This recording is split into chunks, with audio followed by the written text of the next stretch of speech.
নাহমাদুহু ওয়া নুসাল্লি আলা রাসূলিহিল কারীম আউযু বিল্লাহি মিনাশ শাইতানির রাজীম বিসমিল্লাহির রহমানির রহিম। দিন প্রতিষ্ঠায় মহিলাদের দায়িত্ব শামসুন নাহার নিজামী কর্তৃক লিখিত বইখানির ৪৫ পৃষ্ঠা থেকে বইয়ের শেষ পর্যন্ত পড়ছি। আমি মাওলানা মোহাম্মদ ফয়সাল। সাবস্ক্রাইব করুন, পাশে থাকা বেল আইকনটি প্রেস করে রাখুন যাতে নতুন ভিডিও আসার সাথে সাথে নোটিফিকেশন চলে যায় আপনাদের কাছে। পৃষ্ঠা ৪৫। হজরতে উম্মে আম্মারা রাদিয়াল্লাহ। হজরতে উম্মে আম্মারা রাদিয়াল্লাহর আসল নাম নাসিবা। তিনি খাজরাজ গোত্রে জন্মগ্রহণ করেন। জায়েদ বিন আসিমের সাথে তার প্রথম বিয়ে হয়। দ্বিতীয় বিয়ে হয় আরবা বিন আমরের সাথে।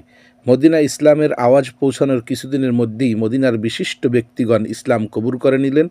হজরত উম্মে আম্মারা এবং তার গোত্রের লোকও কবুল করলেন এ দাওয়াত। তারা সঁপে দিলেন তাদের জানমাল রাসূলের নিযুক্ত পোশাকদের কাছে। পরবর্তী হজের মৌসুমে হজরতে উম্মে আম্মারা এবং তার স্বামী এলেন মক্কা মুআজ্জমায়। মদিনায় মুসলমানগণ বাইয়াত গ্রহণ করলেন রাসূলের কাছে। বাইয়াত শেষ হলে হজরতে উম্মে আম্মারার স্বামী তাকে এবং অপর এক মহিলাকে হাজির করে বললেন, হে আল্লাহ রাসূল, এ দুজন মহিলাও বাইয়াত করার জন্য আমাদের সাথে এসেছেন। রাসূল সাল্লাল্লাহু বললেন, তোমাদের জন্য বাইয়াতের যে শর্ত মহিলাদেরও তাই। মুসাফা করার দরকার নাই, আমি মহিলাদের সাথে মুসাফা করি না। হজরতে উম্মে আম্মারা বহুবার রাসূল করিম সাল্লাল্লাহু আলাইহি ওয়াসাল্লামের সাথে যুদ্ধে গিয়েছেন। একবার উহুদ যুদ্ধে নিশ্চিত জয়ের মুখে যখন যুদ্ধের মোড় ঘুরে গেল, কাফেররা ঝাঁপিয়ে পড়ল নবী করিমের উপর চারদিক থেকে, তখন উম্মে আম্মারা অদূরে আহত সৈনিকদের সেবা শুশ্রূষা করছিলেন। তিনি আর স্থির থাকতে পারলেন না, দৌড়ে এলেন নবী করিমের কাছে। শত্রুদেরকে বীর বিক্রমে প্রতিরোধ করতে লাগলেন। প্রথমে তার হাতে কোনো ঢাল ছিল না, অবশেষে কোনো ক্রমে একটি ঢাল জোগাড় করে তিনি কাফেরদের আক্রমণ প্রতিহত করতে লাগলেন।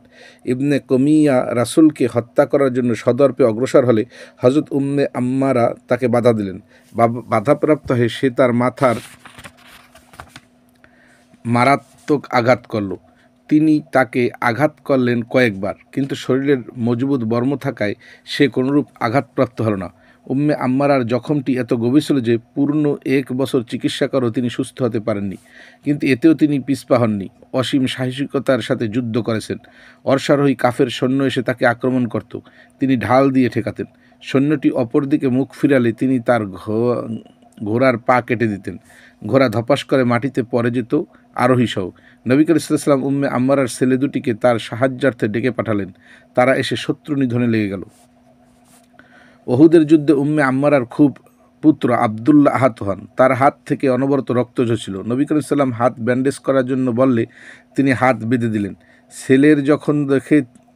ছেলের জখম দেখে তিনি কোনো আক্ষেপ করলেন না বা সান্ত্বনা দিলেন না, বরং আদেশ করলেন, যাও কাফেরদের সাথে যুদ্ধ করো। রাসূল সাল্লাম তার নিষ্ঠা দেখে খুব খুশি হলেন। কয়েকবার আল্লাহর কাছে দোয়া করলেন। তাকে উদ্দেশ্য করে বললেন, এমন সাহস কার আছে? উম্মে আম্মারার একটু পরেই ছেলের আঘাতের প্রতিশোধ নিলেন। আঘাতকারী তার সামনে এসে হাজির হলে তিনি তার উরু কেটে নিয়েছিলেন। পার্থিব কোনো লাভের জন্য তিনি যুদ্ধ করেননি, একমাত্র আল্লাহর জমিনে আল্লাহর দিন কায়েমের মাধ্যমে তার সন্তোষ লাভের জন্যই তিনি শত্রুর তরবারি বর্ষার আঘাত হাসি মুখে সহ্য করেছিলেন। পরলৌকিক জীবনের শান্তির জন্যই আহত পুত্রকে যুদ্ধে ঝাঁপিয়ে পড়ার জন্য তিনি অনুপ্রেরণা দিয়েছিলেন। তার প্রতি সন্তুষ্ট হয়ে রাসূল সাল্লাল্লাহু আলাইহি ওয়াসাল্লাম যখন দোয়া করছিলেন, তখন উম্মে আম্মারা বললেন, হে আল্লাহর রাসূল, দোয়া করুন যেন জান্নাতে আপনার সাথেই থাকতে পারি। নবী করিম সাল্লাল্লাহু আলাইহি ওয়াসাল্লাম দোয়া করলেন। তিনি খুশি হয়ে বললেন, এখন আমার আর কোনো ভাবনা নেই, দুনিয়ার যে কোনো বিপদ বরদাস্ত করতে পারবো। উহুদ যুদ্ধ ছাড়াও তিনি খায়বার, হুনাইন, ইয়ামামা প্রভৃতি যুদ্ধে অংশগ্রহণ করেছেন। রাসূল সাল্লাল্লাহু আলাইহি ওয়াসাল্লামের ওফাতের পরে উম্মে আম্মারার বহুদিন বেঁচে ছিলেন। খলিফা আবু বকর রাদিয়াল্লাহু শাসনামলে তিনি একটি যুদ্ধে সক্রিয় অংশগ্রহণ করেন। পৃষ্ঠা ৪৭। নবী করিম সাল্লাল্লাহু আলাইহি ওফাতের পর ইয়ামামার জালিম সরকার মুসাইলামা ইসলাম ত্যাগ করে। তার গোত্রের ৪০,০০০ লোকও তার পথ অনুসরণ করে। এদের প্রত্যেকেই ভালো যোদ্ধা ছিল। শক্তির মোহে অন্ধ হয়ে মুসাইলামা নিজেকে নবী হিসেবে ঘোষণা করল। তার অসত্য নবুয়াতকে কেউ স্বীকার করলে সে এবং তার অনুসারীরা খুবই জুলুম করত অস্বীকার করলে।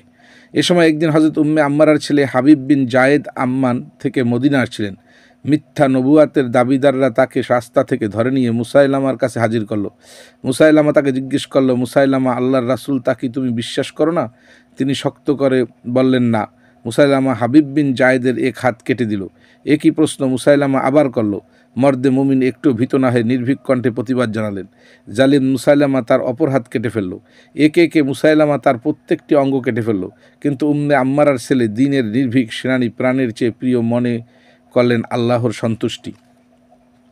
এই বিদারক ঘটনার খবর যখন মদিনায় পৌঁছল, উম্মে আম্মারা একটু বিচলিত হলেন না। আল্লাহর সন্তুষ্টি লাভের জন্য তিনি সব দুর্বলতা সরিয়ে ফেললেন। আল্লাহর সন্তুষ্টি লাভই ছিল তার কাছে বড়, এবং তিনি জানালেন, যারা আল্লাহর পথে নিহত হয় তারা মৃত নয় বরং জীবিত। শহীদরা আল্লাহর প্রিয়তম মানুষ। তিনি সবর করলেন এবং শপথ করলেন যে যদি মুসাইলামাকে শায়েস্তা করার জন্য আমিরুল মুমিনিন কোনো বাহিনী পাঠান তাহলে তিনিও যাবেন এবং মুসাইলামাকে হত্যা করবেন। হযরত আবু বকর রাদিয়াল্লাহু আনহু খবর পেয়ে খালিদ বিন ওয়ালিদের নেতৃত্বে 4000 সৈন্যের এক বাহিনী ইয়ামামা পাঠালেন। হযরত উম্মে আম্মারা বার্ধক্যের ক্লান্তি ও দুর্বলতাকে উপেক্ষা করে তাদের সঙ্গী হলেন। প্রচণ্ড যুদ্ধ হয় এবং খালিদ বিন ওয়ালিদের বাহিনী বিজয়ী হয়। হযরত উম্মে আম্মারা শত্রুদের তীর ও তরবারির আঘাত সহ্য করে মুসাইলামার দিকে পৃষ্ঠা 48 ধাবিত হন এবং আক্রমণ করেন। শত্রু বুঝ ভেদ করে যাওয়ার সময় তরবারির আঘাতে তার একটা হাত দেহ থেকে বিচ্ছিন্ন হয়ে পড়ে, কিন্তু এতেও না দমে সামনে অগ্রসর হতে থাকেন।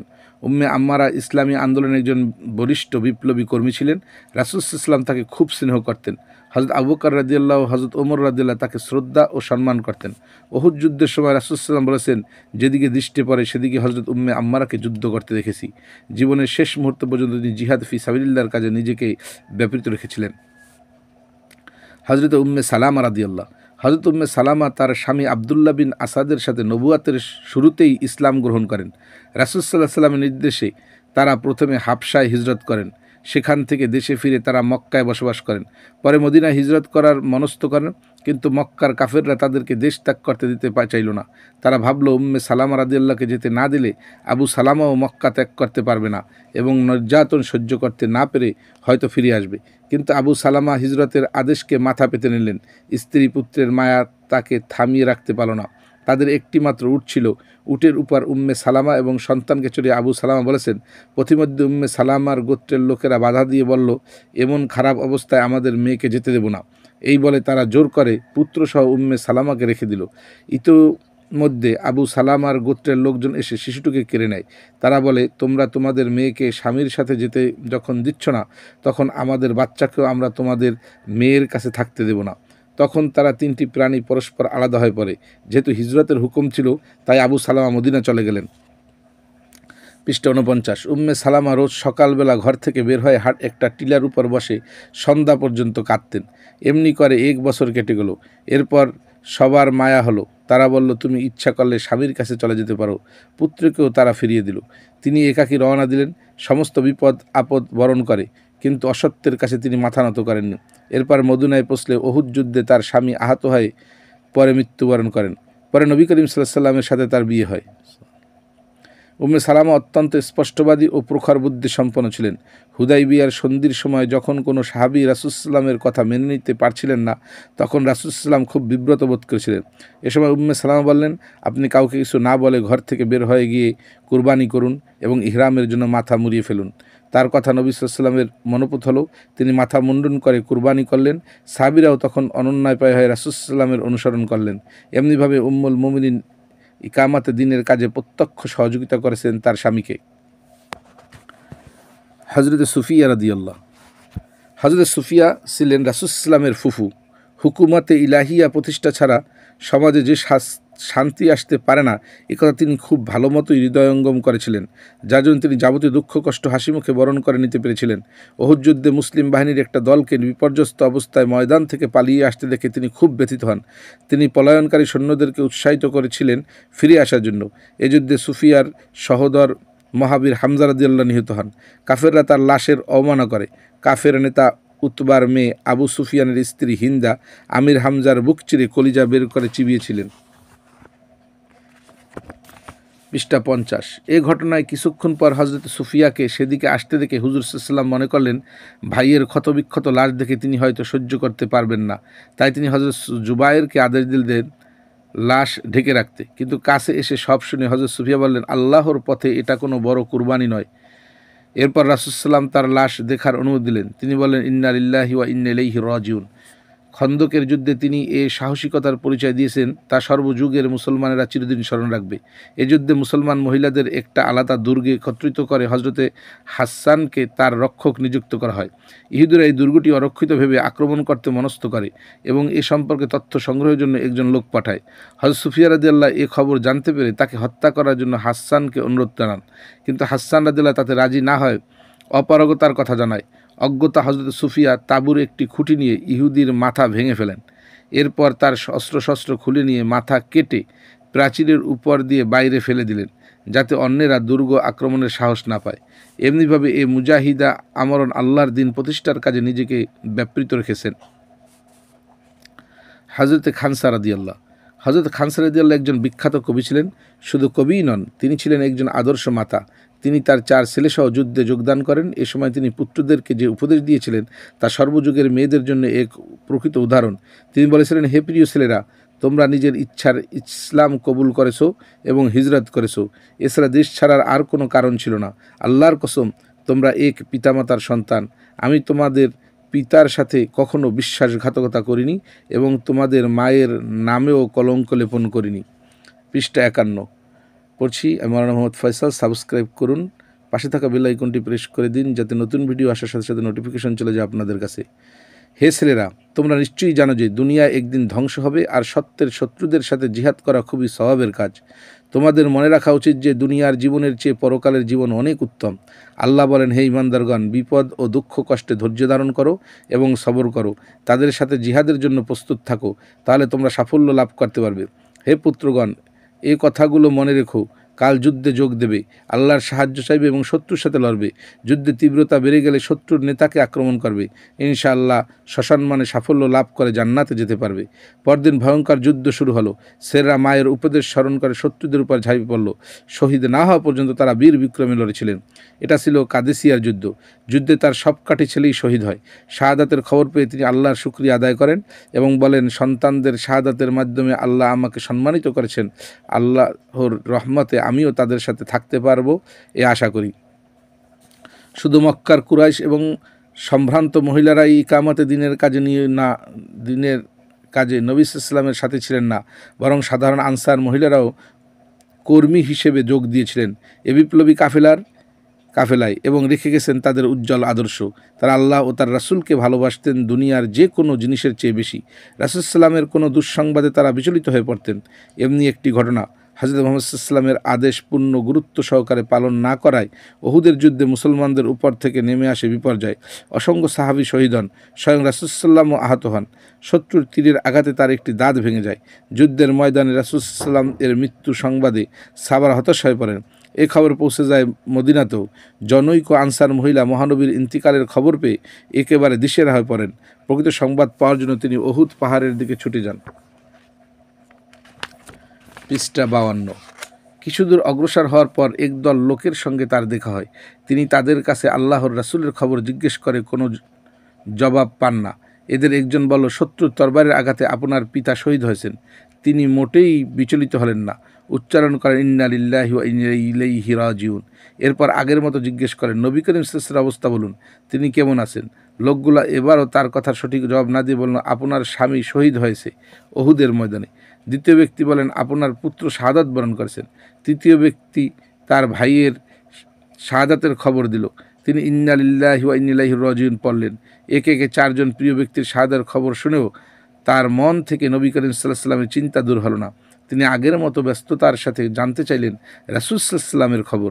এবার তারা বললেন, নবী করিম সাল্লাল্লাহু আলাইহি ওয়াসাল্লাম ফিরে এসেছেন, তিনি ভালো আছেন। আনসার মহিলাটিও এতেও নিশ্চিত হতে না পেরে বললেন, তিনি কোথায় আছেন বলুন। তারা সামনে একটি জনতা দেখিয়ে দিল। তিনি সেখানে গিয়ে নবী করিম সাল্লাল্লাহু আলাইহি ওয়াসাল্লামকে দেখে আশ্বস্ত হলেন এবং তাকে বলেন, হে আল্লাহর রাসূল, আমার পিতা মাতা আপনার জন্য কুরবান, কারো মৃত্যুর জন্য আমি চিন্তা করি না।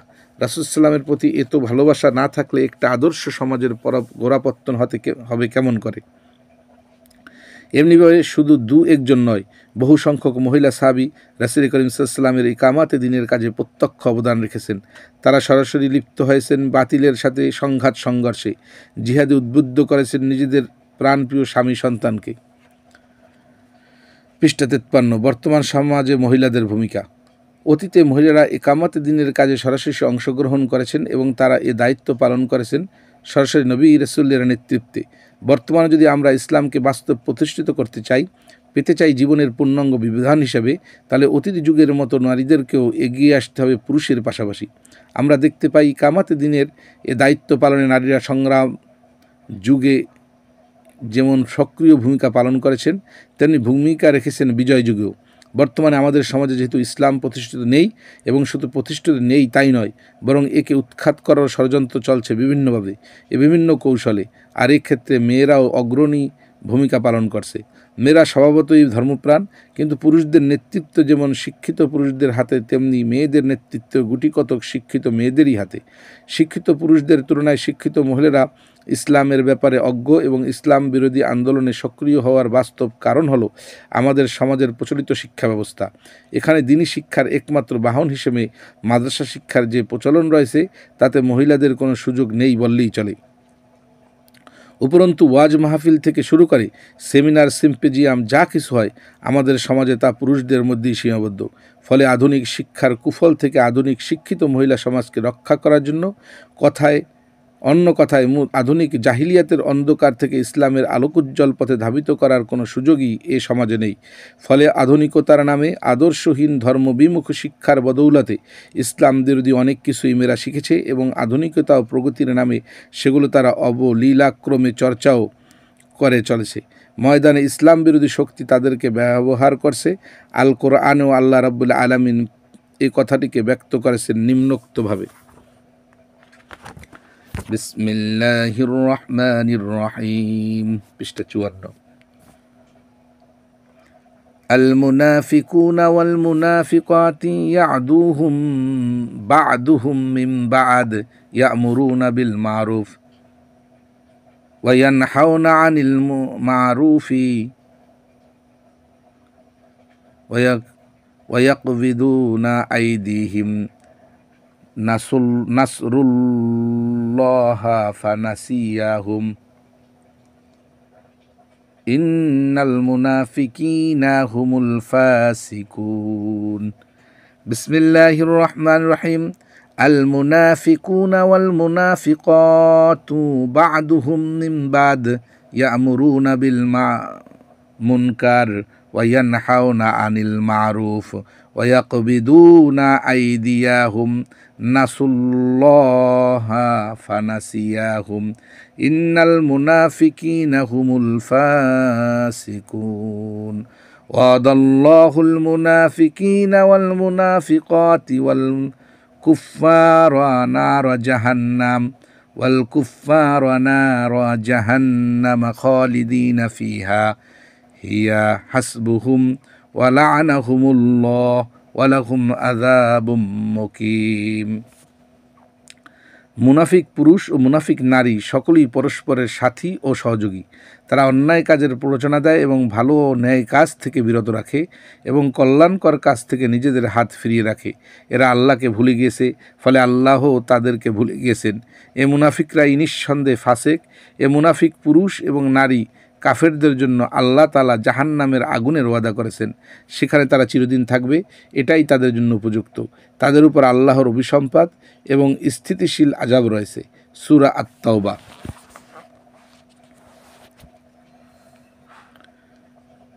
67 থেকে 68 আয়াত।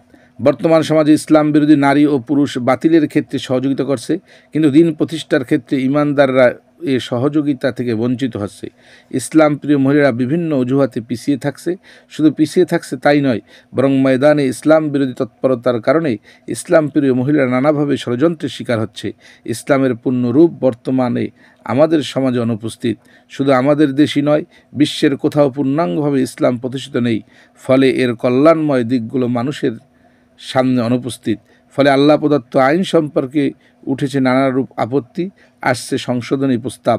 বর্তমানে নারী অধিকার আদায়ের নামে প্রগতিশীল মহিলারা সম্পত্তির উত্তরাধিকারী সহ বিভিন্ন ক্ষেত্রে পুরুষের সমান অধিকার আদায়ের দাবিতে সোচ্চার হয়ে উঠেছে, কারণ ইসলামের প্রকৃত রূপ তাদের জানা নেই। অনইসলামিক সমাজে কোনো অধিকার, কোনো মর্যাদাই তারা পাচ্ছে না। বাধ্য হয়ে তারা বিকল্প পথ বেছে নিয়েছেন, অথচ তারা জানেন না বিশ্বস্রষ্টা আল্লাহ রাব্বুল আলামিনের পক্ষ থেকে যে বিধান এসেছে সেই পথ অনুসরণ ছাড়া মুক্তি ও কল্যাণের আর কোনো বিকল্প নেই। অথচ সেই অধিকার আংশিক ইসলাম প্রতিষ্ঠা হলেও পাওয়া সম্ভব নয়, তার জন্য প্রয়োজন পূর্ণ ইসলামের প্রতিষ্ঠা।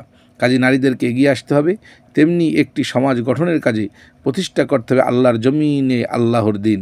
পৃষ্ঠা 55। আল্লাহর দিন প্রতিষ্ঠার ক্ষেত্রে আদর্শ রাসূল সাল্লাল্লাহু আলাইহি ওয়াসাল্লাম তিনি এই কাজ করতে গিয়ে ঘরকে উপেক্ষা করেননি, বরং সর্বস্তরের জনমানুষের অনুসরণযোগ্য বাস্তব জীবনের সুন্দরতম নমুনা উপস্থাপন করেছেন। নবী নারী পুরুষ নির্বিশেষে সবার জন্য উসওয়ায়ে হাসানা বা সর্বোত্তম আদর্শ। এই আদর্শকে সামনে রেখে পুরুষদেরকে যেমন তাদের দায়িত্ব নির্ধারণ করতে হবে, তেমনি দায়িত্ব নির্ধারণ করতে হবে নারীদেরকেও। আমাদের আলোচনায় আমরা দেখেছি আল্লাহর দিন প্রতিষ্ঠার এই কাজ কুরআন সুন্নাহ এবং ফিকাহের দৃষ্টিতে ফরজ, যেমন নারীর জন্য তেমন পুরুষের জন্য। আর রাসূল সাল্লাল্লাহু আলাইহি ওয়াসাল্লাম নারী পুরুষ উভয়কে সাথে নিয়ে এ ফরজ কাজের আঞ্জাম দিয়ে বাস্তব নমুনা রেখে গেছেন। সেই নমুনার আলোকে যদি পুরুষ পুরুষ হিসেবে আর নারী নারী হিসেবে এ দায়িত্ব পালনে সচেষ্ট হয়, তাহলে সংসার জীবনের ভারসাম্য নষ্টের কোনো আশঙ্কা থাকে না। রাসূল সাল্লাল্লাহু আলাইহি ওয়াসাল্লামের আদর্শের আলোকে নারীর প্রধান কর্মক্ষেত্র তার ঘর, সমাজ ও জাতীয় জীবনে ঘরের গুরুত্বকে সামনে রেখে রাসূল সাল্লাল্লাহু আলাইহি ওয়াসাল্লামের স্ত্রীদের উদ্দেশ্যে স্বয়ং আল্লাহ রাব্বুল আলামিন বলেছেন, ওয়াকরনা ফি বুয়ুতিকুন্না, তোমরা ঘরের মধ্যে শান্তির সাথে অবস্থান করো। সূরা আল আহজাবের 33। কিন্তু যে সমাজ ইসলাম প্রতিষ্ঠিত নেই সত্যিকার কোরআন সুন্নাহ ভিত্তিক জ্ঞানদান এবং সেই অনুযায়ী চলার সুযোগ, সেখানে মহিলাদের মাঝে কাজ করার দায়িত্ব বহন করতে হবে মেয়েদেরকেই, এবং তাও হতে হবে সংঘবদ্ধভাবেই। অন্যথায় আমরা ইসলামী আদর্শে বিশ্বাসী মায়েরা ব্যক্তিগত উদ্যোগে আমাদের সন্তানদেরকে ইসলামী বিধিবিধান শিখালেও, ভালোভাবে গড়ে তুলতে ছোটবেলা থেকে চেষ্টা করলেও, একটু বড় হলেই তারা যে পরিবেশে মিশবে আর যে 10টা পরিবার থেকে সন্তানেরা আসবে, তারা তাদের বন্ধু বা সাথী হবে। যদি তাদের মধ্যে দোষ থাকে, তবে আমরা কি আমাদের সন্তানদেরকে পারবো তা থেকে রক্ষা করতে? কাজেই আমাদের সন্তানদেরকে গড়ার স্বার্থে সেসব পরিবারের পৃষ্ঠা 56 মেয়েদের গড়ার দায়িত্ব আমাদেরই নিতে হবে। অন্তত কিছু সংখ্যক মুসলিম মেয়েদেরকে এগিয়ে আসতে হবে এই দায়িত্ব পালনে। এর জন্য প্রথম পর্যায়ে প্রয়োজনবোধে কিছু সংখ্যক মহিলাকে সংসারের সকল কাজ আঞ্জাম দেওয়ার পাশাপাশি এই দায়িত্ব পালন করতে হবে। আর এই ধরনের মহিলা সমাজে খুব বেশি নেই, বিদায় অল্প যে কজন আছেন তাদেরকে ত্যাগ স্বীকারে কুণ্ঠিত হলে চলবে না। সাংসারিক দায়িত্বের অতিরিক্ত কিছু কাজ করতে গেলে সমস্যা হয়তো আসবে, কিন্তু মনে রাখতে হবে আল কোরআনের ঘোষণা, বিসমিল্লাহির রহমানির রহিম, ওয়ালতাকুম মিনকুম উম্মাতান ইয়াদউনা ইলাল খায়র ওয়া ইয়া'মুরুনা বিল মা'রুফ ওয়া ইয়ানহাউনা আনিল মুনকার উলাইকা হুমুল মুফলিহুন। তোমাদের মধ্যে এমন একদল লোক থাকতেই হবে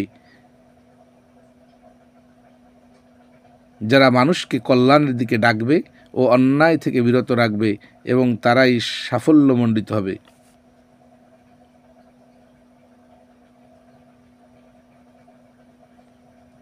সূরা আলে ইমরান 104। এই সাফল্য পাওয়াটাই মুমিন জীবনের মূল লক্ষ্য হওয়া উচিত। কিন্তু সংসার যেহেতু পুরুষ নারী এবং সন্তানকে নিয়ে, সেক্ষেত্রে পুরুষকেও এগিয়ে আসতে হবে সহযোগিতা করার জন্য, যাতে করে মহিলাটি ইকামতে দিনের কাজে যাওয়ার ফলে যে অসুবিধা হয় তা যেন সবাই হাসি মুখে মেনে নিতে পারে। পরিবারের সবার মধ্যে অনুভূতি জাগাতে হবে যে মুমিনের জানমাল আল্লাহ জান্নাতের বিনিময়ে কিনিয়েছেন, কাজে এই জানমাল তার ইচ্ছা মতোই ব্যয় ব্যবহার করতে হবে। সর্বোপরি ইসলামী আন্দোলনের কাজটা আল্লাহর কাজ, সুতরাং এই কাজে শরিক হতে পারাটা সৌভাগ্যের ব্যাপার, এবং আল্লাহর অনুমোদন ছাড়া এই পথ আসা এবং টিকে থাকা অসম্ভব। অবশ্য যারা নিষ্ঠার সাথে পথ চলার সিদ্ধান্ত নেয়, আল্লাহ তাদেরকে সাহায্য করেন। বিসমিল্লাহির রহমানির রহিম, ওয়াল্লাযীনা জাহাদু ফীনা লানাহদিয়ান্নাহুম সুবুলানা, যারাই আমার পক্ষে সংগ্রাম সাধনায় আত্মনিয়োগ করে আমি তাদেরকে পথ দেখিয়ে থাকি। সূরা আনকাবুত 69 নম্বর আয়াত, পৃষ্ঠা 57। কাজেই এই পথে চলার জন্য নিষ্ঠা ও আন্তরিকতার সাথে সিদ্ধান্ত নিতে হবে। ইসলামী আন্দোলনের এই কাজ আল্লাহ এবং রাসূলের সরাসরি নির্দেশ। এই নির্দেশ পাওয়ার পর কারো এই কাজ থেকে দূরে থাকার অধিকার নেই। এভাবে আল্লাহ তাআলা বলেন, বিসমিল্লাহির রহমানির রহিম, ওয়া মা কানা লিমুমিনিন ওয়ালা মুমিনাতিন ইযা কাদাল্লাহু ওয়া রাসূলুহু আমরান আইয়াকুনা লাহুমুল খিয়ারাতুম মিন আমরিহিম ওয়ামান ইয়াসিল্লাহা ওয়া রাসূলাহু ফাকাদ দাল্লা দালালাম মুবিনা। কোনো মুমিন পুরুষ এবং কোনো মুমিন স্ত্রীলোকের এই অধিকার নেই যে আল্লাহ ও তার রাসূল যখন কোনো বিষয়ে ফয়সালা করে দিয়েছেন তখন সে নিজেই সেই ব্যাপারে নিজেই কোনো ফয়সালা করার ইখতিয়ার রাখবে। আর যে আল্লাহ ও তার রাসূলের নাফরমানি করবে সে নিশ্চয়ই সুস্পষ্ট গুমরাহিতে লিপ্ত হবে। সূরা আল আহজাবের ৩৬ নম্বর আয়াত। বর্তমান সমাজে ইসলামী আন্দোলনের একজন মহিলা কর্মীর কাজগুলোকে আমরা নিম্নলিখিত ভাগে ভাগ করতে পারি। ১. নারী সমাজে ইসলামের সঠিক ধারণা দানের কাজ নারীরাই ফলপ্রসূভাবে করতে পারে। বাস্তবে যেহেতু এক্ষেত্রে নারীদেরই কাজে তাদের সমস্যা সমাধানে আল্লাহ রাব্বুল আলামিন যে বিধিবিধান দিয়েছেন তার সঠিক উপলব্ধি এবং বাস্তব ব্যাখ্যা বিশ্লেষণ নারীদের পক্ষেই সম্ভব। কাজে নারীদেরকে এই কাজে এগিয়ে আসতে হবে। ইসলামের সঠিক জ্ঞান লাভ করতে হলে প্রয়োজন কিছু শিক্ষাগত যোগ্যতার। আর শিক্ষিত পুরুষদের হাতে যেমন সমাজের চাবিকাঠি তেমনি শিক্ষিত মহিলারাই পরিচালনা করেছেন এদেশের নারী সমাজ। কাজী এ কাজের প্রাথমিক পর্যায়ে শিক্ষিত মহিলাদের উল্লেখযোগ্য অংশকে ইসলামের সঠিক ধারণা দিতে হবে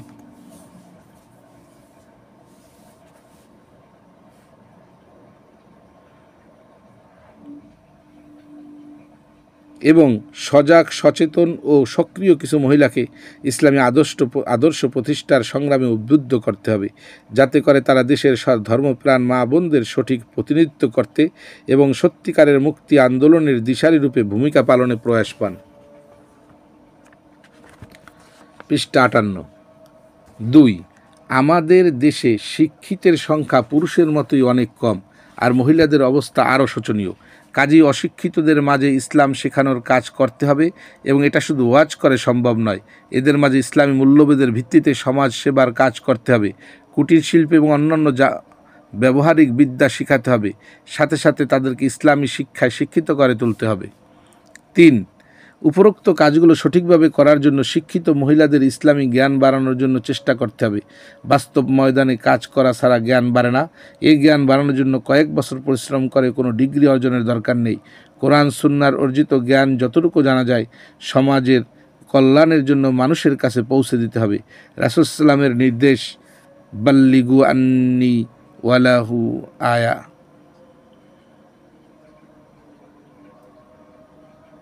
ওয়ালাউ আয়া, একটি আয়াত হলেও আমাদের পক্ষ থেকে অন্যদের কাছে পৌঁছাও। এটা শুধু মুখের কথা নয় এবং এজন্য দরকার বাস্তব উপলব্ধির। সমাজের খারাপ অবস্থা দেখে যার কষ্ট হয়, মানুষের নৈতিক অধঃপতন যাকে উদ্বিগ্ন করে তোলে, সেই তো পারে মানুষকে সঠিক পথে চলার জন্য উদ্বুদ্ধ করতে। যেমনভাবে উদ্বিগ্ন হতেন নবী রাসূলগণ। হযরত ইব্রাহিম আলাইহিস সালাম তার মুশরিক জাতির কার্যকলাপ সম্বন্ধে চিন্তা ভাবনা করলেন, তারকা, চাঁদ ও সূর্য ইত্যাদি সম্পর্কে চিন্তা গবেষণা করে দেখলেন যে প্রকৃত মাবুদকে। এরপর তিনি চলার পথ পাওয়ার জন্য ধারণা দিলেন সমস্ত বিশ্বের রব এর নিকট। রাসূল সাল্লামের জীবনও আমরা দেখতে পাই, ছোটবেলা থেকেই জাতির দুর্দশা তাকে কষ্ট দিত। তিনি ভাবতেন কিসে জাতির কল্যাণ হবে। এ ভাবনাই তাকে উদ্বুদ্ধ করায় জনগণের জন্য কল্যাণকার কাজ করতে। এক পর্যায়ে তিনি হেরা পাহাড়ের গুহায় ধ্যানমগ্ন হলেন এবং তারপর এলো আল্লাহর পক্ষ থেকে সঠিক পথনির্দেশিকা আল হুদা, আল কুরআন, যার মধ্যে রয়েছে সমস্ত মানব জাতির জন্য সঠিক চলার পথ। আমাদের মনের মধ্যেও যদি জাতির নৈতিক অধঃপতন, সমাজের দুর্দশা দুর্গতির বাস্তব জীবনচিত্র দেখে পেরেশানি সৃষ্টি না হয়, তবে আমরা সঠিক পথ অনুসরণের জাতির কল্যাণে সাধন করতে পারবো না। একমাত্র আল্লাহর মহব্বত ছাড়া নিঃস্বার্থভাবে জাতির সেবা করা অসম্ভব। এজন্য পৃষ্ঠা ৫৯, এজন্য মনের মধ্যে কাজের প্রেরণা ও ইমানি জজবা সৃষ্টি করতে হবে। মহিলাদের ক্ষেত্রেও এই জজবা সৃষ্টির প্রয়োজন আরও অনেক বেশি, কারণ অনেক সময় হয়তো স্বামীর পক্ষ থেকে বাধা আসে, সংসারের দায়িত্ব কর্তব্য তাকে আটকে রাখে, কিন্তু ভিতরে প্রেরণা থাকলে কেউ বাধা হয়ে দাঁড়াতে পারে না। এবং এভাবে কাজ করতে করতে যে বাস্তব জ্ঞান অর্জিত হয় তাই হবে একজন সমাজ কর্মীর সবচেয়ে বড় পুঁজি। ৪. দাঈ ইলাল্লাহকে সর্বাবস্থায় ইসলামের বাস্তব প্রতীক হতে হবে। তার নিজের জীবনকে ঢালাই করতে হবে ইসলামী সাচে। শুধু মুখের কথায় কেউ ইসলাম মেনে নেবে এ আশা করা বাতুলতা মাত্র। কোরআনে আল্লাহ পাকের ঘোষণা, বিসমিল্লাহির রহমানির রহিম, ইয়া আইয়ুহাল্লাযীনা আমানু লিমা তাকুলুনা মা লা তাফআলুন। হে ইমানদার লোকেরা, তোমরা কেন সে কথা বলো যা নিজে কাজে করো না? সূরা সফ 2। অন্যত্র বলা হয়েছে, আতা'মুরুনান নাসা বিল বিররি ওয়া তানসাউনা আনফুসাকুম ওয়া আনতুম তাতলুনাল কিতাবা আফালা তাকিলুন। তোমরা অন্য লোকদেরকে ন্যায়ের পথ অবলম্বন করতে বলো, কিন্তু নিজেদেরকে তোমরা ভুলে যাও, অথচ তোমরা কিতাব পড়ো। তোমাদের বুদ্ধি কি কোনো কাজই লাগাও না। সূরা আল বাকারা 44।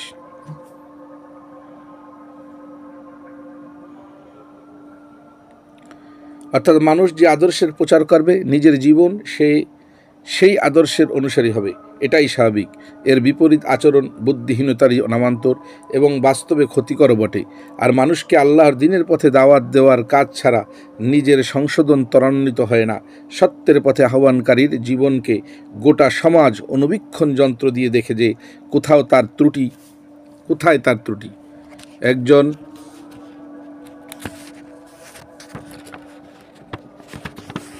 পৃষ্ঠা 60।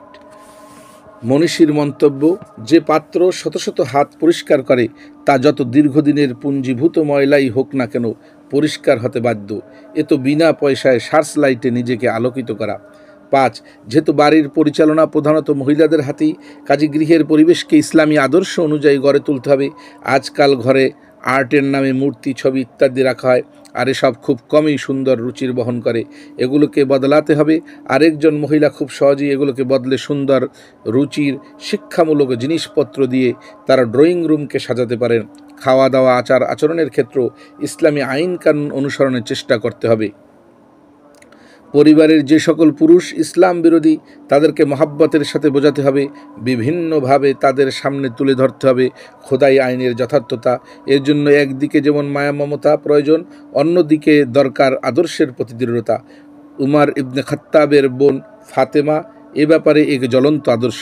ফাতেমা রাদিয়াল্লাহর মহাব্বত এবং দৃঢ়তা উমর রাদিয়াল্লাহর কঠিন হৃদয়কে গলাতে সক্ষম হয়েছিল। 6। সন্তানদের গড়ে তোলার দায়িত্ব প্রধানত মায়ের। সন্তানেরাই বাবা মার সম্পদ। তাদেরকে সঠিকভাবে গড়ে তোলার চেষ্টা করতে হবে। অত্যন্ত সঠিকভাবে তাদের মধ্যে আল্লাহর বান্দা হওয়ার গুণাবলী সৃষ্টি করতে হবে। এ ব্যাপারে জোর জবরদস্তি করে নয়, বরং সহানুভূতির সাথে ধীরে ধীরে তাদেরকে গড়ে তোলার চেষ্টা করতে হবে। এ সম্পর্কে কোরআন মাজিদে সূরা লুকমানে আল্লাহর বিস্তারিত নির্দেশ দিয়েছেন। কোনো আদর্শের ভিত্তিতে সন্তানদেরকে গড়ে তুলতে হবে তার রূপরেখা পেশ করেছেন। ছোটবেলা থেকে তাদেরকে শিরক বিদাত সম্পর্কে সঠিক ধারণা দান, বিনয়ী ভদ্র নম্র হতে শেখানো, দান খয়রাতে উদ্বুদ্ধ করা ইত্যাদি মায়েদের কাজ। প্রতিনিয়ত সার্বক্ষণিক কাজের একজন আদর্শ মাই পারেন তার সন্তানের সামনে ইসলামের সঠিক রূপ তুলে ধরতে। গল্পের মাধ্যমে জাগিয়ে তুলতে পারেন জিহাদি প্রেরণা। বড় বড় মনীষীদের জীবনী, নবী রাসূলদের গল্প, সাহাবায়ে কেরামের কাহিনী ইত্যাদির মাধ্যমে তুলে ধরতে পারেন তাদের বিপ্লবী ইতিহাস। সৃষ্টি করতে পারেন অন্যায়ের সাথে আপোষহীনতার, আল্লাহর পথে জীবন বিলিয়ে দেওয়ার প্রেরণা। কিন্তু তার জন্য শর্ত হলো মাকে হতে হবে নির্ভুল জ্ঞানের অধিকারিণী। পৃষ্ঠা 61। কিন্তু তার জন্য শর্ত হলো মাকে হতে হবে নির্ভুল জ্ঞানের অধিকারিণী। জবাব দেওয়ার যোগ্যতা থাকতে হবে তার সন্তানের ছোট অথচ অনুসন্দেশ্য সব প্রশ্নের, যার জন্য জ্ঞানার্জনের তাকিদ এসেছে মহান স্রষ্টার পক্ষ থেকে। কিন্তু কোন জ্ঞান? বস্তুবাদী জগতের নফসের লালসা মেটানোর কলাকৌশল আয়ত্ত করার বা আল্লাহ দ্রোহিতার কায়দা কানুন শেখার জ্ঞান নয়। যে জ্ঞান মানুষকে তার প্রকৃত স্রষ্টাকে চিনতে সাহায্য করে সে জ্ঞান বর্তমান শিক্ষা ব্যবস্থায় সম্পূর্ণ অনুপস্থিত। 7। প্রতিবেশীদেরকে উদ্বুদ্ধ করা। সংসার এবং সন্তানাদির দায়িত্বের পরেই আসে প্রতিবেশীর প্রতি দায়িত্ব। হাদিস শরীফে আছে, উম্মুল মুমিনিন হযরত আয়েশা রাদিয়াল্লাহু বর্ণিত, নবী করিম সাল্লাল্লাহু আলাইহি ওয়াসাল্লাম বলেছেন, জিবরাইল আলাইহিস সালাম সবসময় আমাকে প্রতিবেশীর হক সম্পর্কে তাগিদ দিচ্ছিলেন। এমনকি আমার ধারণা হয়েছিল হয়তো প্রতিবেশীকে সম্পত্তির হকদার বানিয়ে দেওয়া হবে। হযরতে আবু যার রাদিয়া থেকে বর্ণিত, নবী করিম সাল্লাল্লাহু আলাইহি ওয়াসাল্লাম বলেছেন, যখন তুমি তরকারি রান্না করবে তখন তাতে কিছু অতিরিক্ত পানি দিবে, যাতে করে তুমি তোমার প্রতিবেশীর খবর নিতে পারো, অর্থাৎ তা থেকে দিতে পারো। প্রতিবেশীর প্রতি দায়িত্ব শুধু জিনিসপত্র লেনদেনের মধ্যে সীমাবদ্ধ নয়, বরং জাহান্নামের আগুন থেকে তাকে বাঁচানোর ব্যাপারেও যথেষ্ট সচেষ্ট থাকতে হবে। আর এই কাজ তখনই সম্ভব হবে যখন তাদের সাথে বন্ধুত্ব গড়ে তোলা যাবে। তাদেরকে অকৃত্রিম বন্ধু বানিয়ে ফেলতে হবে। বিভিন্ন সমস্যায় বিপদ আপদে সাহায্যের হাত বাড়িয়ে দিতে হবে। এরপর বিভিন্ন হিকমতের মাধ্যমে তুলে ধরতে হবে ইসলামী আদর্শ। এভাবে প্রতিবেশী স্ত্রী লোকদেরকে লোকদের মাধ্যমে তাদের ঘরের পুরুষদেরকে ইসলামের প্রতি আকৃষ্ট করার পরোক্ষ ভূমিকা পালন করা সম্ভব। আর কাউকে কোনো ইসলামী সাহিত্য পড়তে দিলে ঘরের সবাই যে বই পড়তে পারে। পৃষ্ঠা ৬২।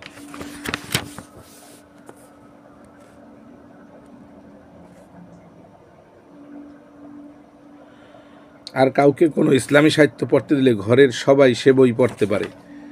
পৃষ্ঠা ৬২। ৮, আত্মীয় স্বজনদেরকে উদ্বুদ্ধ করা। আত্মীয় স্বজন যারা আছে তাদের বাড়িতে সাধারণত পুরুষেরদের চেয়ে মেয়েদেরই যাওয়া আসা বেশি থাকে। কাজে আত্মীয় স্বজনকে দিনের পথে উদ্বুদ্ধ করার ব্যাপারে সচেষ্ট হতে হবে। আর এটা সহজও, কারণ একটা অজানা লোকের মধ্যে কোনো কথা বিশ্বাস করানো যত কঠিন, পরিচিত পেশে ততটা নয়। এছাড়া দায়ীর উত্তম চরিত্রের কথা নিশ্চয়ই তার আত্মীয় মহলে অজানা থাকার কথা নয়। কাজেই এই সুযোগ গ্রহণ করতে হবে। কোরআন মজিদে দাওয়াত দেওয়ার এ পদ্ধতি, টেকনিক আল্লাহ সূরা ইউসুফে শিখিয়েছেন। ইউসুফ আলাইহিস সালাম যখন কারাগারে, তখন কয়েদখানার সবাই তাকে উত্তম চরিত্রের লোক বলে জানত। তাদের একজন যখন স্বপ্নের ব্যাখ্যা জানতে এলো, তখন স্বপ্নের ব্যাখ্যা বলার সাথে সাথে তিনি দ্বীনের দাওয়াতও দিলেন। বললেন, ইউসাহিবা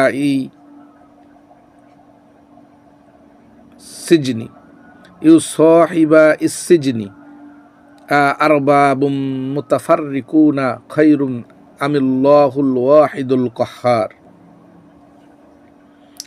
হে কয়েদখানার এবং সঙ্গীরা, তোমরা নিজেরাই ভেবে দেখো, বহু সংখ্যক খোদা ভালো না সেই এক আল্লাহ যিনি সব কিছুর উপর বিজয়ী।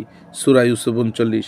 আমাদেরকে এমনভাবে দায়ী ইলাল্লাহর হিসেবে ভূমিকা রাখতে হবে, যেহেতু আমলের মূল লক্ষ্য ইসলামকেই প্রতিষ্ঠিত করা। কাজেই মহিলাদেরকে এই কাজের আঞ্জাম দিতে হবে। সমাজের একটি অংশ হিসেবে শুধু পুরুষকে নিয়ে যেমন সমাজের কল্পনা করা যায় না, তেমনি শুধু মহিলারাও পারে না একটি সমাজকে গড়ে তুলতে। একটা আদর্শ সমাজ গঠনের তাই প্রয়োজন পুরুষ এবং নারীর সম্মিলিত প্রচেষ্টা। যে কোনো আদর্শ প্রতিষ্ঠার জন্য এটা জরুরি। এই সহযোগিতা যেমন প্রয়োজন সংসার জীবনে, সমাজ জীবনে, তেমনি যুদ্ধক্ষেত্রেও। একজন ইসলামী আন্দোলনের কর্মীকে তার আন্দোলনের দায়িত্ব আঞ্জাম দেওয়ার জন্য প্রয়োজন অনেক সময়ের। স্বাভাবিকভাবেই তিনি অন্যের চেয়ে, যিনি ইসলামী আন্দোলনের কর্মী নন, সংসারের প্রতি কম নজর দিতে পারেন। অর্থ উপার্জনের জন্য তিনি হয়তো প্রয়োজনানুপাতে সময় দিতে পারেন না। পৃষ্ঠা 63। ফলে সংসারে নানাবিধ সমস্যা দেখা দেয়। এই সমস্যা মোকাবিলা করতে হয় বাস্তবভাবেই তাকেই। এক্ষেত্রে যদি মহিলাটি আল্লাহর দিন প্রতিষ্ঠার দায়িত্ব এবং প্রয়োজনীয়তা সম্পর্কে মোটেই ওয়াকিফাল না হন, তাহলে কেমন করে তিনি হাসি মুখে সব সমস্যা সহ্য করে সহযোগিতা করবেন তার স্বামীকে? এজন্য শুধু ইসলামী আন্দোলনকে জানা বোঝা যথেষ্ট নয়, বরং এক্ষেত্রে প্রয়োজন একজন প্রকৃত কর্মীর, যিনি বুঝবেন ময়দানের অবস্থা, স্বামীর কাজের গুরুত্ব এবং মেজাজ। তা না হলে স্ত্রীটি যা চাইবেন তা পাবেন না। ফলে সংঘর্ষ হয়ে উঠবে অনিবার্য। আর সংসার জীবনে অশান্তি থাকলে কারো পক্ষেই সম্ভব হয় না বৃহত্তর ক্ষেত্রে সঠিক ভূমিকা পালন করার। হযরত রাসূল করিম সাল্লাল্লাহু আলাইহি ওয়াসাল্লামের জীবনে বিবি খাদিজার এ ভূমিকা পালন করা এজন্যই সম্ভব হয়েছিল যে তিনি নিজে ছিলেন সেই বিপ্লবী কাফেলার প্রথম কাতারের একজন কর্মী। অর্থাৎ আল্লাহর জমিনে আল্লাহর দিন প্রতিষ্ঠায় যে দায়িত্ব নারী পুরুষ নির্বিশেষে সবারই হয়েছে, সে দায়িত্ব পালন করতে সর্বদা প্রস্তুত থাকতে হবে। অনেকে এই কাজের জন্য রাজনীতির গন্ধ আবিষ্কার করেন। তাদের কাছে বাতিল আদর্শ প্রতিষ্ঠার কাজে যেভাবে নারীরা এগিয়ে এসেছে সে চিত্রও রয়েছে। এর ফলে মহিলাদের পরিণাম কী হতে পারে তা ভেবে তারা আতঙ্কিত হয়ে ওঠেন। অপরদিকে তারা মনে করেন দিন প্রতিষ্ঠার নামে ইসলাম প্রিয় মহিলাদেরকে এমনিভাবে ময়দানে টেনে আনা হচ্ছে যে কেন, কিন্তু তারা আসল চিত্র থেকে অনেক দূরে অবস্থান করছেন। কারণ ইসলাম একামাতে দিনের দায়িত্ব মহিলাদেরকে শুধু এতটুকুই দিয়েছে যতটুকু পালন করলে স্থায়ী শান্তি প্রতিষ্ঠিত হতে পারে, যা পালন করে গেছেন ইসলামের স্বর্ণযুগের মহিলারা সরাসরি ইসলামের নেতৃত্বে। আর রাসূল সাল্লাল্লাহু আলাইহি ওয়াসাল্লাম তো নিশ্চয়ই স্বইচ্ছায় পরিচালিত কোনো ব্যক্তি ছিলেন না। কাজে আসুন বোনেরা, আমরা আমাদের দায়িত্বকে জেনে নিই এবং শরিক হয়ে যাই এমন এক ফরজ কাজে যার মধ্যে রয়েছে ইহকালীন শান্তি এবং পরমকালীন মুক্তি। পৃষ্ঠা 64। দিন প্রতিষ্ঠায় মহিলাদের দায়িত্ব। সহায়ক গ্রন্থাবলী। ইকামতে দিন, অধ্যাপক গোলাম আজম। দিন প্রতিষ্ঠার দায়িত্ব, মতিউর রহমান নিজামী। ইসলামী আন্দোলন সংগঠন, মতিউর রহমান নিজামী। ইসলামী সংগঠন, AKM নাজির আহমদ ও সংগ্রামী নারী, মোহাম্মদ নুরুজ্জামান। সমাপ্ত। পৃষ্ঠা 64-র মাধ্যমে দিন প্রতিষ্ঠায় মহিলাদের দায়িত্ব বইখানি শেষ করলাম। সাবস্ক্রাইব করুন, পাশে থাকা বেল আইকনটি প্রেস করে রাখুন যাতে নতুন ভিডিও আসার সাথে সাথে নোটিফিকেশন চলে যায় আপনাদের কাছে। লাইক করুন, শেয়ার করুন। আপনাদের সহযোগিতা রেখে, আপনাদের সহযোগিতার আশা রেখে আমি দিন প্রতিষ্ঠায় মহিলার দায়িত্ব বইটি এখানেই শেষ করছি। আল্লাহ রাব্বুল আলামিন আমাকে বাকি বইগুলো পর্যায়ক্রমে আপলোড দেওয়ার তৌফিক দান করুন, আমিন। ওয়া আখিরি দাওয়ানা আলহামদুলিল্লাহি রাব্বিল আলামিন। আসসালামু আলাইকুম ওয়া রাহমাতুল্লাহ। নাহমাদুহু ওয়া নুসাল্লি আলা রাসূল।